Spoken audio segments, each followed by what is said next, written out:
मैं हूं स्वाति रायना। इस शो में हम आपको बताएंगे बाजार में आज कैसा रहा पूरा एक्शन, साथ ही कल के लिए क्या रहनी चाहिए अब आपकी स्ट्रैटेजी। और हमारे साथ शो में शामिल होंगे जी बिजनेस के मैनेजिंग एडिटर अनिल सिंह भी, इनसे जानेंगे कल क्या रहे आपकी विशेष स्ट्रैटेजी। और आज हमारे साथ खास मेहमान है ट्रेड स्विफ्ट ब्रोकिंग के डायरेक्टर संदीप जैन। संदीप जी, बहुत स्वागत है आपका। पूरी रिसर्च टीम है, उनका भी परिचय करा देते हैं। कुशल से जानेंगे आज के बाजार का हाल और क्यों फोकस में है ग्रीव्स कॉटन। वरुण हमें बताएंगे क्या है रिलायंस इंडस्ट्रीज की 44वीं एजीएम की हाइलाइट्स। पूजा से हम समझेंगे क्यों फोकस में है सीएसबी बैंक। देवांशी से समझेंगे एफएनओ में एंट्री और शेयरों की चाल। और मानसी हमें बताएंगे कैसे रहेंगे आईजीएल के नतीजे। सबसे पहले आज बाजार के कारोबार पर एक नजर डाल लेते हैं। तो जून सीरीज की एक्सपायरी का दिन रहा, बाजार में लगातार तेजी बनी रही और निफ्टी सेंचुरी लगाकर 15,790 पर बंद हुआ और सेंसेक्स करीब 400 अंक उछलकर 52,700 के पास बंद हुआ। निफ्टी बैंक की बात करें 250 अंकों की तेजी के साथ 34,800 के ऊपर जाकर बंद हुआ। आज की तेजी में सबसे ज्यादा रफ्तार आईटी शेयरों ने भरी। आईटी इंडेक्स के साथ साथ टीसीएस, इन्फोसिस और माइंड ट्री भी लाइफ हाई पर बंद हुए। इन्फोसिस 0.4% के उछाल के साथ निफ्टी का टॉप गेनर भी रहा। एफआईआईज और डीआईआईज का डेटा क्या कहता है उस पर एक नजर डाल लेते हैं। एफआईआईज यानी विदेशी संस्थागत निवेशकों ने कैश मार्केट में आज 2,891 करोड़ रुपए की बिकवाली की है। वहीं डीआईआईज यानी घरेलू संस्थागत निवेशकों ने आज 1,139 करोड़ रुपए की खरीदारी की है।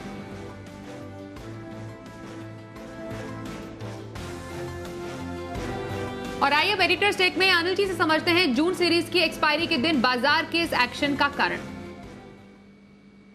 भारतीय बाजारों में था आज वायदा कारोबार की जून सीरीज का आखिरी दिन और इस आखिरी दिन बाजार में दिखा दमदार एक्शन और वो भी तेजी की तरफ। दुनिया भर के बाजारों से अच्छे संकेत थे, इनके चलते हुए भारतीय बाजार मजबूती के साथ खुले और पिछले 4 दिनों से जो बाजारों का रुझान था खुलते मजबूती के साथ है या फिर खुलते कमजोरी के साथ हैं और बंद होते हैं एकदम विपरीत, यानी कि ओपनिंग और क्लोजिंग में बिल्कुल उल्टा ट्रेडिंग का माहौल। लेकिन आज इस ट्रेंड को हटाते हुए भारतीय बाजार खुले भी मजबूती के साथ। हल्की फुल्की डिप दिन के दौरान आई, उसमें खरीदारी हुई और दिन के हाई पॉइंट के आसपास जाकर 15,800 के बेहद करीब बंद होने में कामयाब रहे। इसके अलावा बैंक निफ्टी भी लगभग 250 पॉइंट के आसपास की तेजी बनती हुई दिखी और सेंसेक्स भी दमदार मजबूती के साथ बंद होने में कामयाब रहा। तो एक्सपायरी के दिन शॉर्ट कवरिंग का सहारा मिला, पहला। दूसरा, थोड़ी बिकवाली के आंकड़े कम होते हुए दिखे एफआईज की तरफ से और साथ ही घरेलू फंड्स की तरफ से, उससे फ़ायदा मिला। तीसरा, ग्लोबल मार्केट्स स्टेबल थे और डाउ फ्यूचर्स 150 पौने 200 पॉइंट ऊपर थे। इन सबको देखते हुए ओवरसोल्ड पुट कॉल रेशियो जो कि एक्सपायरी के दिन 1 के नीचे था, इसके चलते शॉर्ट कवरिंग से और फ्रेश खरीदारी से भारतीय बाजार आज के सेशन में पिछले 4 दिनों के ट्रेंड को तोड़ने में कामयाब रहे और ऐसे में मजबूती के साथ खुलने के बावजूद और मजबूती बढ़ाते हुए दिन के हाई पॉइंट के आसपास बंद हुए। हालांकि आज एक और बड़ा दिन रिलायंस की एजीएम के लिहाज से भी था और आमतौर पर रिलायंस को एजीएम के पहले मजबूती के तौर पर देखा जाता, लेकिन रिलायंस 2.5% नीचे बंद हुआ। और सबसे बढ़िया बात यह रही कि रिलायंस की इतनी कमजोरी के बावजूद बाजार डे हाई पर बंद होने में कामयाब रहे और इसका बड़ा क्रेडिट जाता है आईटी शेयरों को। टीसीएस और इन्फोसिस जैसे दिग्गजों ने लाइफ टाइम हाई आज बनाया है। न सिर्फ वो बल्कि प्राइवेट बैंक्स, उसके अलावा मेटल शेयर आज चमकते हुए नजर आए और इन तीनों सेक्टर ने मिलकर निफ्टी को आज मजबूत रखने में योगदान दिया और प्राइवेट बैंक्स ने बैंक निफ्टी को भी अच्छा मजबूत बनाए रखा और 34,800 के आसपास की क्लोजिंग होती हुई दिखी। तो कह सकते हैं जून सीरीज का आखिरी दिन बाजार एक अच्छे प्रदर्शन के साथ बंद हुए। हालांकि ब्रॉडर मार्केट में जितनी खरीदारी आप देखना चाहते हैं मिड कैप शेयरों में, कैश मार्केट के शेयरों में, स्मॉल कैप शेयरों में उतना एक्शन वहाँ पर नहीं था, लेकिन इंडेक्स के लिहाज से देखेंगे तो ओवरऑल एक सेटिस्फाइड ट्रेडिंग सेशन जहाँ पर मजबूत शुरुआत के बाद क्लोजिंग भी मजबूती वाली है। तो बाजार का आज का एक्शन समझ लिया, कल स्ट्रैटेजी क्या रहे अनिल जी से जानेंगे। उससे पहले बाजार में आज के एक्शन किन इवेंट्स पर बेस्ड थे ये समझना भी जरूरी है। हमारे सहयोगी कुशल गुप्ता का रुख कर लेते हैं। कुशल, जरा बताएं आज बाजार में किन सेक्टर्स में एक्शन था खबरों के दम पर। जी, तो जून महीने की एक्सपायरी जो है आपको एक शानदार नोट पर बंद होती हुई नजर आई, जहां पर निफ्टी ने 100 अंकों से ज्यादा का उछाल लगाया। इनफैक्ट यहां पर निफ्टी में जो सबसे ज्यादा कंट्रीब्यूट करते हुए नजर आए वो स्टॉक्स दिग्गज आईटी काउंटर्स, इंफोसिस, टीसीएस जैसे स्टॉक्स में आपको 3 से 4% का दमदार उछाल देखने को मिला। यही नहीं, जेएसडब्ल्यू स्टील, साथ ही टेक महिंद्रा जैसे स्टॉक्स में भी अच्छा खासा तेजी का रुझान जो है आज के सत्र में सस्टेन हुआ। पर गिरावट कहां पे हुई, यहां पर देखिए आप, रिलायंस इंडस्ट्रीज एजीएम जो है इनकी ऑनगोइंग चल रही थी और उस दौरान जो है बाजार में ये गिरावट का रुझान यहां पर देखने को मिला। इसके अलावा कोल इंडिया, आईओसी, भारती एयरटेल जैसे स्टॉक्स पर भी दबाव रहा। आईटी दिग्गज काउंटर्स के साथ साथ कोफोर्ज, टाटा एलेक्साई, माइंडट्री जैसे स्टॉक्स में अच्छी मजबूती के साथ आपको क्लोजिंग होती हुई दिखी। साथ ही बैंकिंग स्पेस से सिटी यूनियन बैंक, ये सबसे ज्यादा top gainer overall banking space से निकल कर आया, followed by ICICI and HDFC bank. In fact metal space से भी देखेंगे तो Jindal stainless, Tata steel, Hindustan zinc जैसे स्टॉक्स पॉजिटिविटी के साथ बंद होते हुए नजर आए। पर दूसरी तरफ जो पीएसयू बैंक्स है वहां पर हमें गिरावट देखने को मिली, जहां पर Canara bank, bank of Baroda जैसे स्टॉक्स पर दबाव बना। और अंत में अगर आप जी के हिट कॉल्स की भी बात करें तो टीसीएस हिमांशु जी ने रेकमेंड किया था, साथ ही विश्वेश जी का सीमेंस जो था वो फोकस में बनता हुआ नजर आया और सची जी ने भी एलएनटी पर आपको कॉल दी थी। तो ओवरऑल जून की एक्सपायरी जो है काफी शानदार रही। अब देखना होगा कि कल से जो नई सीरीज की शुरुआत होगी वो कैसी रहती है। संदीप जी आपके पास आ रहे हैं, जून की एक्सपायरी का शानदार अंत, अब जुलाई सीरीज की शुरुआत होगी, क्या एक्सपेक्ट हम करें, और साथ ही इंट्राडे पिक और पोजिशनल व्यू कहां? देखिए मार्केट्स में क्यूज तो काफ़ी पॉजिटिव रहे हैं और ग्लोबल क्यूज पॉजिटिव थे। आईटी इंडेक्स ज़बरदस्त धूम मचा रहा है वहाँ पे, क्योंकि डॉलर की स्ट्रेंथ और ओवरऑल डिफेंसिव्स की तरफ भी मार्केट जाता है जब इस तरीके के लेवल्स पे रहता है। तो आज तो इन्फोसिस का भी बाईबैक की न्यूज़, बाईबैक कल से स्टार्ट हो रहा है, तो उसकी वजह से भी एक माहौल बना हुआ था इन्फोसिस में, टीसीएस में। और मुझे लगता है जो रिलायंस की एजीएम थी उसको लेकर भी थोड़ा बहुत नजरें बनी हुई थी मार्केट की। सो ओवरऑल मुझे लगता है कि मार्केट में बिल्कुल तेजी बनी रहेगी और स्टॉक स्पेसिफिक एक्शन आगे देखने को मिलेगा। और मुझे लगता है क्वालिटी के साथ वहीं जाना चाहिए और डिफेंसिव के साथ बिल्कुल बने रहना चाहिए। और हो सकता है कि आने वाले दिनों में एफएमसीजी वहाँ पे भी कुछ दाव निकलेंगे और हो सकता है कि आईटी स्टॉक्स में अभी भी स्टीम बाकी है, तो जो स्टॉक्स नहीं चले उन पे ध्यान दें। सो कोविड के केसेस नीचे आ रहे हैं, तो ये सारी चीजें सेंटीमेंट्स को पॉजिटिव बना रही है। और अभी भी बैंक निफ्टी अंडर परफॉर्म कर रहा है, तो मुझे लगता है कि वहां से भी कुछ ना कुछ चाल बनेगी। एचडीएफसी बैंक, एचडीएफसीज ये सारे अच्छा कर सकते हैं आने वाले दिनों में। सो मैं जो स्टॉक लाया हूं वो है एचसीएल टेक। इनफैक्ट आप देखिए सारे इन्फोसिस, टीसीएस, टेक महिंद्रा सब चले और एचसीएल टेक भी आज परफॉर्म किया, ऐसा नहीं कि नहीं किया, बट मुझे लगता है अभी भी स्टीम बाकी है उसमें। और 989 के लगभग बंद हुआ है, 1020, 1030 का टारगेट लगाए और 977 का स्टॉप लॉस। दूसरा स्टॉक मैं इंट्राडे कैश मार्केट का हमेशा लाता हूं इस शो में, और वो स्टॉक है कल्पतरू पावर, जो कि बहुत अच्छी क्लोजिंग दिया था और टेक्निकली बहुत स्ट्रांग लगता है मुझे। और 437 पे क्लोज हुआ था, 460 का टारगेट लगाए और 425 का स्टॉप लॉस। तो ये है इंट्राडे कैश मार्केट पे। और पोजिशनल पिक के तौर पे ये मैंने जेम स्टॉक में भी दिया था, इसके कंपनी के मैनेजमेंट भी आए थे, रिजल्ट्स भी ठीक ठाक थे। डीबी कॉर्प, दैनिक भास्कर, जो कि बहुत बढ़िया लेवल्स पे है, ऊपर के लेवल्स 130 दिखाने के बाद करेक्ट किया है, तो मुझे लगता है कि 108 पे इस स्टॉक को लिया जाए, 130 का टारगेट लगाए और 98 का स्टॉप लॉस पोजिशनल पिक के तौर पे डीबी कॉर्प। तो संदीप जी की recommendations, intraday FNO pick HCL Tech में खरीदारी की सलाह, इंट्राडे कैश मार्केट से कल्पतरू पावर उन्होंने चूज किया है और पोजिशनल व्यू डीबी कॉर्प में रखने की सलाह। बातचीत जारी रहेगी आज के एक्सपर्ट से। आज का दिन बेहद खास था, रिलायंस इंडस्ट्रीज की 44वीं एजीएम थी, क्या हाईलाइट्स रही, कुछ खासियत समझते हैं इसकी, वरुण दुबे हमारे साथ है, बताइए वरुण। देखिए वैसे तो रिलायंस इंडस्ट्रीज की एजीएम में काफी सारी बातें की गई, लेकिन 4 सेगमेंट्स पे फोकस था। एक तो कंपनी का ऑयल टू केमिकल कारोबार, सभी को इंतजार था कि सऊदी अरेमको की डील को लेकर कंपनी क्या कहती है, और कंपनी ने साफ कर दिया कि FY22 में सऊदी अरेमको इस कंपनी के ऑयल टू केमिकल कारोबार में निवेश करने वाला है। सिर्फ यही नहीं, सऊदी अरेमको के चेयरमैन जो है यासिर अल रुमायन, उनको भी रिलायंस इंडस्ट्रीज की बोर्ड में जगह दी गई है। और कंपनी का कहना है कि ग्लोबल ग्रोथ में सुधार के चलते ऑयल टू केमिकल कारोबार जो है उसमें बेहतर ग्रोथ होने वाली है।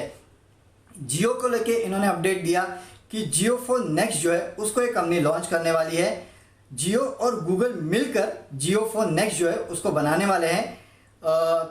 एंड्रॉयड के सभी फीचर्स जो है इसमें आपको मिलेंगे।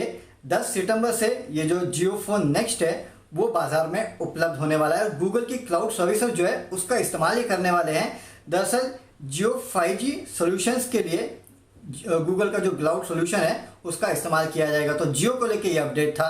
तीसरा, रिलायंस रिटेल कारोबार में काफ़ी बेहतर ग्रोथ इनको नजर आ रही है। इनका इनफैक्ट कहना है कि अगले 3 से 5 साल में करीब 3 गुना के आसपास ग्रोथ जो है वो इनको रिटेल कारोबार में मिलेगी। तो ये रिटेल कारोबार को लेकर अपडेट था। और चौथा सेगमेंट था ग्रीन एनर्जी, जो कि एक बिल्कुल नया सेगमेंट है जिसमें रिलायंस इंडस्ट्रीज उतरने वाली है। ग्रीन एनर्जी पे सरकार का फोकस है और इसी सेगमेंट पे इस कंपनी का भी फोकस होने वाला है। वहीं कंपनी जो है अगले 3 सालों में ग्रीन एनर्जी में करीब 75,000 करोड़ के आसपास का निवेश करने वाली है और जामनगर में ग्रीन एनर्जी कॉम्प्लेक्स जो है वो ये कंपनी शुरू करेगी। तो ये एक नया सेगमेंट है जिसमें कंपनी काफ़ी हद तक फोकस करने वाली है। काफ़ी बड़ा निवेश यहाँ ये कंपनी करेगी। देखना होगा कि किस तरह की अपॉर्चुनिटी या फिर किस तरह के प्रोडक्ट्स या फिर किस तरह का कारोबार जो है ये कंपनी ग्रीन एनर्जी सेगमेंट में करती है। तो ये 4 इंपॉर्टेंट सेगमेंट्स है जिस पे रिलायंस जियो की जो एजीएम है उसमें फोकस था। और इसमें सबसे इंपॉर्टेंट O2C कारोबार यानी कि ऑयल टू केमिकल कारोबार, जहां सऊदी अरेमको को लेकर कंपनी ने सफाई दी, और साथ ही साथ ग्रीन एनर्जी का कारोबार जो कि एक नया सेगमेंट होगा जिसमें ये कंपनी अब उतरने वाली है। संदीप जी, रिलायंस इंडस्ट्रीज की एजीएम क्या खास आपके लिए रहा इसमें? नहीं, ठीक है। देखिए, जो रिन्यूएबल एनर्जी वाला जो अनाउंसमेंट है वो सर्टेनली पॉजिटिव है और ये कंपनी भी देखिए O2C कारोबार की अगर बात करें और प्लस ट्रेडिशनल बिजनेसेस और न्यू इकोनॉमी बिजनेसेस और जो अब रिटेल और जियो के बाद अब एक नया सेगमेंट जो ऐड करी है, हॉट सेगमेंट है काफी, जहां पे सरकार का भी बहुत फोकस और आगे भी आने वाले सालों के लिए बहुत फ्यूचरिस्टिक बिजनेस है वह ग्रीन एनर्जी, रिन्यूएबल एनर्जी। तो मुझे लगता है कि ये एक नया आयाम एक ऐड करेगा। बाकी सऊदी अरमको वाला भी अनाउंसमेंट आ गया है। So overall retail business certainly markets काफी हद तक तो काफी चीजों को डिस्काउंट कर चुका है। तो आज मार्केट इसलिए कहीं ना कहीं जो एक ओवरऑल बहुत बड़ी तेजी एजीएम के पहले बनी हुई थी उसके बाद करेक्शन ही आया है। तो मुझे यही लगता है कि जिन्होंने ले रखा वो होल्ड करके रखे और आने वाले सालों के लिए तो देखिए ऊपर जाएगा ये स्टॉक। सो डाउनसाइड भी बहुत मुझे कोई ज्यादा लगती नहीं है। So one can certainly hold the stock, बने रहना चाहिए स्टॉक। बिल्कुल सर, आगे बढ़ते हैं। अब शो का एक खास सेगमेंट का वक्त हो गया है, नाम है शर्मा जी का ऑप्शन।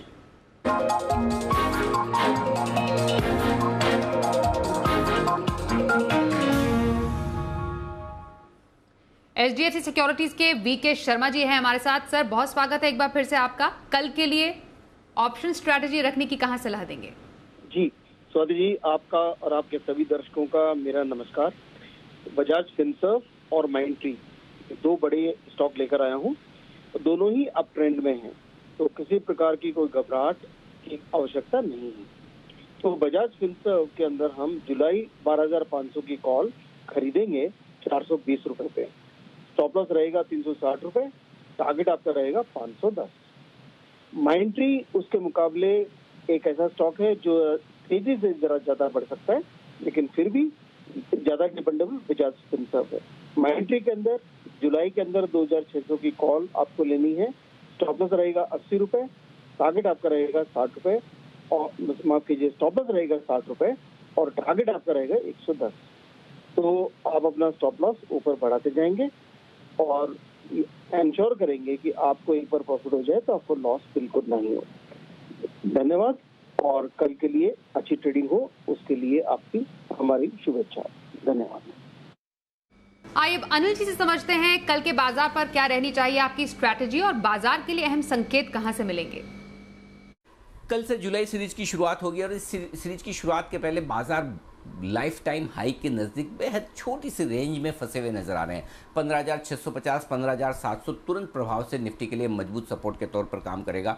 15,875, 15,900 वो रेंज है जहां पर प्रॉफिट बुकिंग आने की संभावना है। तो आप कह सकते हैं इस 200 पॉइंट की रेंज में किसी एक तरफ बाजार बड़े मूव की तैयारी करे तो फिर मजा आएगा कि 16,000 और उसके पार निकलने की कोशिश हो, या फिर 15,600 के नीचे ट्रेड करना शुरू करे तो थोड़ा मूव करेक्शन का नीचे की तरफ आ सकता है। तो ये देखना होगा किस तरफ बाजार बढ़ते हैं, लेकिन फिलहाल 100 पॉइंट ऊपर नीचे की तरफ बाजार में सपोर्ट और रुकावट का लेवल नज़र आ रहा है। बैंक निफ्टी का जहाँ तक सवाल है, 34,400 34,500 ये वो लेवल है जहां पर लगातार मजबूत सपोर्ट ले रहा है बैंक निफ्टी, और ऊपर की तरफ 35,000 35,200 के रेंज में आते ही वहां पर प्रॉफिट बुकिंग भी आती हुई दिखती है। तो बैंक निफ्टी भी एक रेंज में फंसा हुआ है। देखते हैं इस रेंज से क्या कल हफ्ते के आखिरी दिन और सीरीज के पहले दिन बाहर निकल पाता है। हल्की फुल्की प्रॉफिट बुकिंग आती दिख रही है ऊपरी स्तरों पर, और हल्की फुल्की प्रॉफिट बुकिंग आती दिख रही है ब्रॉडर मार्केट में भी। लेकिन चुनिंदा मिड कैप और स्मॉल कैप शेयरों में खरीदारी का एक्शन अब भी बरकरार है और वहां पर आपको फोकस करना चाहिए। तो ओवरऑल कह सकते हैं ग्लोबल मार्केट्स के संकेत अच्छे हैं।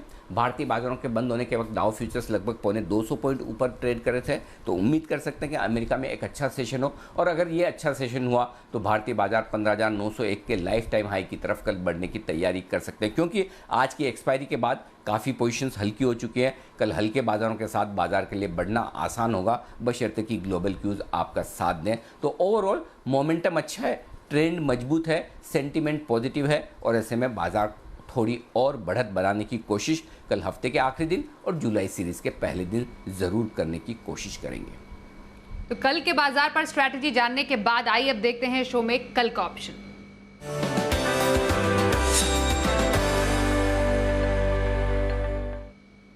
चॉइस ब्रोकिंग के सुमित बगड़िया है हमारे साथ। सुमित जी, बहुत स्वागत है शो में आपका। कल के लिए कहां पर बताएंगे option strategy? Good evening Swati. कल के लिए ऑप्शंस में तेजी करके चलने का ही सलाह रहेगा।